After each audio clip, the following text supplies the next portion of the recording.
Welcome back, Kalam. Ngayon ay pag-usapan naman natin kung gaano kayaman si Daniel Padilla.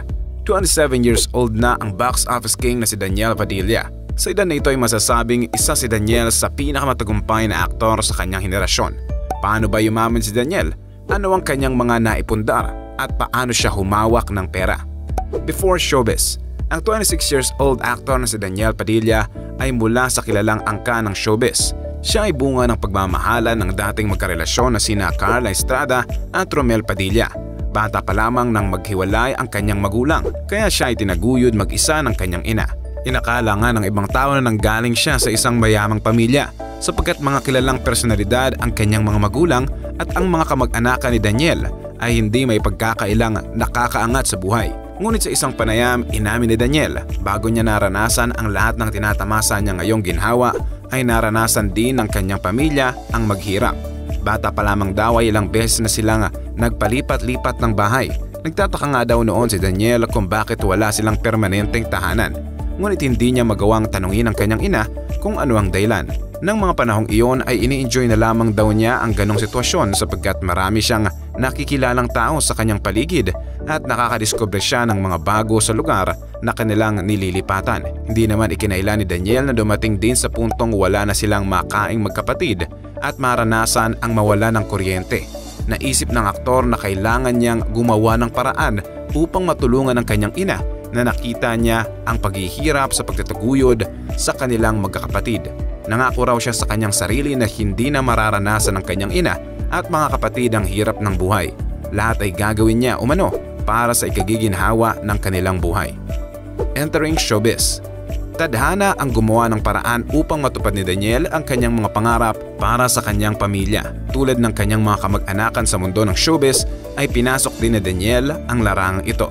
Sa isang panayam, inamin ni Daniel na tulad din ng ibang kabataan ay may insecurity siya noon. Sa kanyang payat na pangangatawan, kadalasan ay tinutukso at tinatawag siya ng iba na butiki. Sa pagpasok umano niya sa industriya, kinakailangan niyang baguhin ang kanyang pangangatawan upang makasabay sa mga kasamahan niya. Alam umano ni Daniel na ang physical appearance ang isa sa kailangan niyang mapanatili sapagkat ito ang isa sa magiging puhunan niya. Noong 2010, sa edad na 15 years old, noong mapasama siya bilang supporting role sa teen-oriented show na Gimmick 2010, kung saan ito ay kanyang naging unang acting job. Dahil na rin sa ipinakitang potensyal sa pag-arte, nabigyan ng pagkakataon si Daniel na isa sa maging bida sa youth-oriented show na Growing Up, kung saan una niyang nakatambal ang aktres at ngayon ay girlfriend niya na si Catherine Bernardo. Naging magkatambalan ng dalawa at nabuong Kathniel na lubos na minahal ng mga manonood. Hindi lang yan sa kalaman ng marami, ngunit ang tambalang Kathniel ang isa sa naging dahilan ng pag-unlad ng karera ni Daniel sa showbiz. Binansagan din siyang Teen King. Kaliwat kanang proyekto ang kanyang tinanggap, kabilang na dito ang mga nag-uumapaw na commercials, product endorsements at pagiging brand ambassador. Lumabas at nagbida din si Daniel sa ilang blockbuster movies kung saan nakasama niya si Catherine at maging sa mga teleseryeng kinatampukan, nagpakitang gilas ito sa pagiging mahusay na aktor.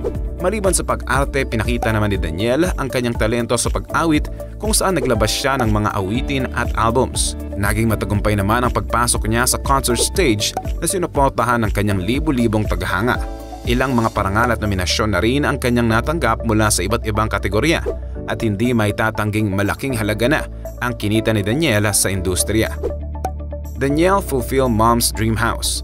Sa unti-unting pag-angat sa karera ni Daniel sa showbiz ay may pinaglaanan na siya. Noong 2014 ay sinakatuparan ng aktor ang pangarap na bahay para sa ina. Bagamat 3 taon pa lamang sa showbiz noon si Daniel ay pinagsikapan niyang ipunin ang kinikitang pera upang may pangpundar sa bahay. Isang 2-story Mediterranean house sa Quezon City ang iniregalo ni Daniel sa ina na ayon sa lumabas na ulat, nagkakahalaga itong 40 million pesos. Pero pinabulaanan naman ni Carla ang presyong ito.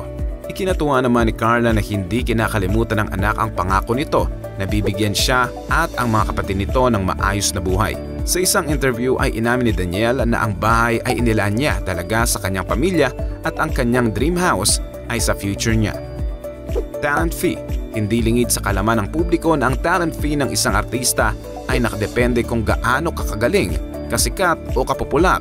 Ngunit kahit kailanman ay hindi isinapubliko nito ang halaga o eksakto nitong kinikita. Hindi naman nakaligtas sa usaping ito si Daniel. Ayon sa report ng showbiz Lionheart TV, noong 2015, isang babaeng bahagi ng network ang nagbahagi ng kinikita ni Daniel sa ilang araw na taping ay 1 milyon. Ayon sa ulat, ang dating kasamahan ni Carla ang nagpalabas ng impormasyong ito. Matatandang naiulat noong 2015 din na naimbitahan ng aktor sa town fiesta at ikinadismaya ng mga taga roon dahil sa malaking talent fee ni Daniel. At ayon sa manager ni Daniel na ang 5 kantang awitin ni Daniel sa fiesta ay may charge na 1 million pesos at ang buong banda na may 12 kanta ay nagkakahalagang 1.7 million pesos. Sa ganoong halaga, hindi na nakapagtataka na nakapag-ipon at nakapagpundar si Daniel ng ari-arian at masigurado ang kanyang hinaharap. Businesses. Berbero Blues. Tulad ng ibang artista, pinasok ni Daniel ang pagninegosyo. Noong October 2019, unang binuksan ni Daniel, katuwang ng kanyang business partner na si Catherine, ang pagbubukas ng kanilang negosyo na Berbero Blues.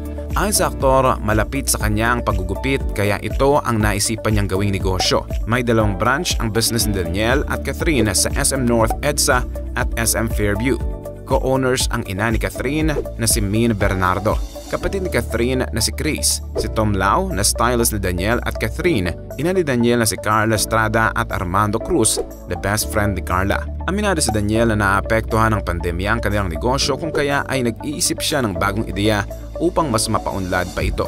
Ayon kay Daniel, iniisip niya kung paano niya itayo as a brand ang Berbero Blues, ngunit pag-uusapan nila ito ng kanyang business partners. Daniel at Carla as business partners. Noong April 5, 2002 ay binuksan ni Daniel ang kanyang bagong negosyo na fast food franchise. Business partner niya sa negosyong ito ang kanilang ina na si Carla. Napili ng mag-ina na itayo ang fast food chain sa Metro Gaisano Mall sa Leyte, kung saan ito ang hometown ni Carla. Matapos ang ribbon cutting, personal na nagpasalamat ang aktor sa lahat na dumalo sa pagbubukas ng kanilang negosyo. Sa Instagram post naman ni Carla ay nagpasalamat din ito sa mga taong naroon at nagbahagi ng larawan na kuha sa grand opening at labis ang sa anak na si Daniel. Mensahe ni Carla, "My children are my pride, my joy and my greatest blessings. Wala akong mapaglagyan ng ligaya anak at Supremo DP. Palalaguin natin ito ng magkahawak kamay kasama ng mga kapatid mo. Dagdagan pa natin para mas marami pa tayong ma-inspire at higit sa lahat, marami pa ang mabigyan ng trabaho." Financial tips. Be willing to learn. Ito ang isa sa mga tips na maipapayo ni Daniel sa mga nagbabalak na pasukin ang pagninegosyo. Aminado ang aktor na hindi madali sa una, ngunit kinailangan niyang matutunan ang mga bagay-bagay bago niya binuksan ang barbershop. Hindi rin kinailangan ni Daniel na sa pagninegosyo hindi lamang ang gusto mo ang masusunod. Kinailangan rin humingi ng payo sa mga taong may alam kung paano patakbuhin ang negosyong sisimulan. Malaking tulong umano ito, lalo na sa mga baguhan pa. Financially secure. Hindi may pagkakailang tagumpay ni Daniel sa karerang tinahak sa showbiz. Sa YouTube vlog ng nanay niya na si Carla, ibinunyag nitong napaghandaan niya na ang kinabukasan ng panganay na si Daniel. Pahayag ni Carla na sa pagsapit ng edad ni Daniel na 35 years old ay pwede nang tumigil si Daniel sa pagtatrabaho hanggang sa magkapo ito. Malaking bagay na hindi raw palahingi si Daniel. Naipasa naman daw sa kanyang anak ang kahusayan sa paghawak at pag-budget ng sarili nitong pera upang hindi ito maging gastusin. Ngunit paglilinaw ni Carla, hindi naman daw sa lahat ng pagkakataon ay pumapayag siya sa gusto ng anak.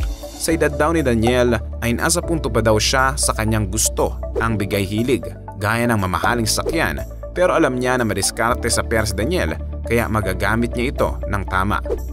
Car enthusiast. Para sa mga masugid na taga-subaybay na Daniel, hindi na bago sa kanila ang pagkahilig ni Daniel sa sasakyan. Si Daniel ay nagmamay-ari ng 12 mamahaling sasakyan kung saan milyon-milyon ang halaga ng ilan sa mga ito ay nakita na ng publiko. Kabilang sa mga koleksyon niya ay ang 2016 Red Corvette Stingray na nabili niya sa halagang 9 million pesos nung siya ay 20 years old. Isa naman sa nakakuha ng atensyon ng mga koleksyon ng aktor ang Ford Mustang GT50.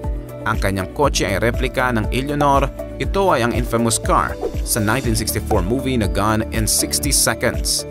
Sa mga hindi pa nakakaalam, ang well-kept 1967 Mustang ay mas mahal pa sa kanyang brand new Mustang Kung ang kotse ni Daniel ay replika nga ng Eleanor, ito ay may mataas na presyo kaysa sa regular 67 Mustang.